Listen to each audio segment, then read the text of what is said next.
This has been a crazy last month in the coaster world. It started with rumors that Kingda Ka and Green Lantern would be removed at the end of the 2026 season, and that became the headline of the Buy or Sell episode 34 on October 1st. I thought Kingda Ka was gonna stay, and the most extreme thing to happen would be a Top Thrill 2 overhaul, and that would all depend how Top Thrill 2 ran this coming year. Then, those rumors got put in the fast track, and suddenly, Kingda Ka was on the block to be shut down this year. It started with rumors, then people found markers. Unnamed employees confirmed it. It drew a giant crowd of enthusiasts on its final day of the season last week. The park kept denying it, and some enthusiasts didn't buy it. Then, the park filed permits to tear down Green Lantern, Twister, and the parachutes, but not for Kingda Ka. Finally, on Thursday morning, we got confirmation of what was going on. Kind of. It was part of a $1 billion bombshell announcement spanning the next 2 years, and they were very open showing their cards for the 2026 season. Part of that announcement was the confirmation that Kingda Ka would be retired. So, Kingda Ka as we know it is done. But part of that 2026 plan is to introduce a new multi-record breaking launch coaster. So, are they going to rip out Kingda Ka, a multi-record breaking launch coaster, and replace it with another record breaking launch coaster? It kinda sounds like they're giving it the Top Thrill 2 treatment. I had this feeling when they announced the demolition of all the rides behind Kingda Ka. No demolition permits for Kingda Ka. And now, they're announcing a record-breaking launch coaster in its place. The most blatantly obvious thing here is Kingda Ka 2.0. Question is, do they dare go with Zamperla?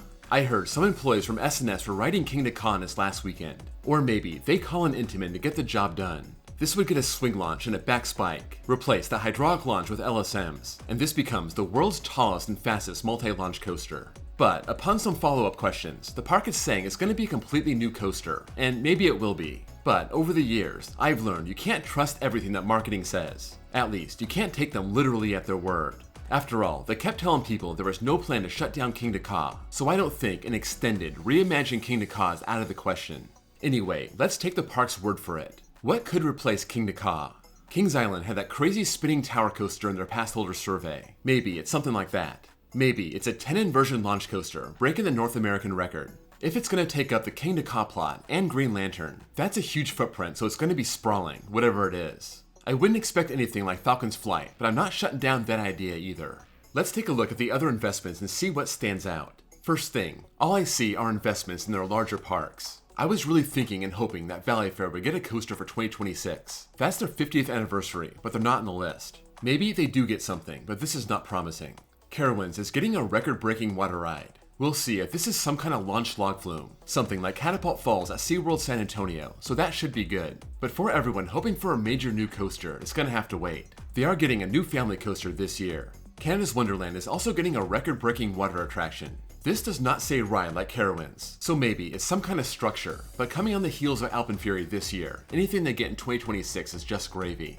Kings Island is getting a new family thrill attraction. This could be some kind of flat ride, maybe something new to put in Planet Snoopy. They take so much pride in that area and they just added a new coaster there this year. But it does appear that a big Son of Beast reimagined coaster won't be coming in 2026, if it ever comes at all. Knott's is getting a facelift for Soak City, so if you were thinking about that Giga, it's not coming anytime soon.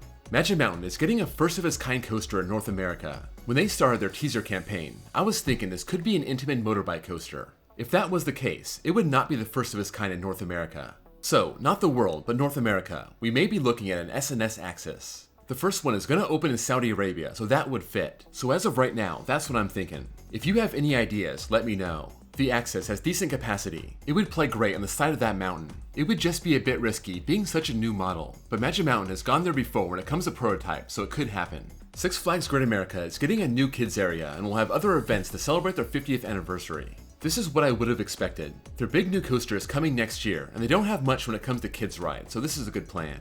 Six Flags Over Texas is getting a record-breaking dive coaster. I didn't have this on my bingo card. I always assume the two Texas parks try to mix it up, but they both have Batman clones, they both have Pandemonium coasters, and after all, they are 5 hours apart, so why not? The only question I have is what record is breaking? Inversions, length, or possibly height. It would have to be taller than Yukon Striker, that has a 245-foot drop. Unless they're just trying to set the American record, that's Valraven at 223 feet. Dives are always good additions. Over Texas really needs another B&M. This is a park that could get the world's first Giga dive, so this is going to be exciting. I'm guessing this will take the plot Lava Bora left open, right in the edge of the parking lot. I just hope it doesn't run like Iron Menace. That thing's a mess. Finally, Six Flags Mexico had their tilt coaster stolen from them, but they will get a family boomerang in 2026. We've seen these pop up in America, and they're fine. Low capacity and kinda short, giving riders some decent height and speed. Also, a forward and backward element. So, it's no tilt coaster, but Mexico is not being shut out entirely, and that's a good thing. This 2-year plan also involves $80 million to upgrade food locations across the chain. New restaurants, better food options, and that's a very good thing. You gotta make people want to pay those crazy prices. So there you go. We have a rare window into what Six Flags is planning a whole year in advance. There are some surprises, like over Texas. Some news that's very intriguing, like Great Adventures Launch Coaster or Magic Mountain's first of its kind North America coaster. But also, apparently, another year of the smaller parks being shut out. Let me know what you think about all this, what your theory is for what these rides could be, the future of Kingda Ka, anything else that caught your attention, sound off in the comments below. Before you go, please drop a like, and if you're new here and love coasters, please give me a sub. Also, check out my second channel, where I post copyright-free off-ride footage. Thank you all for watching, and I'll see you all next time.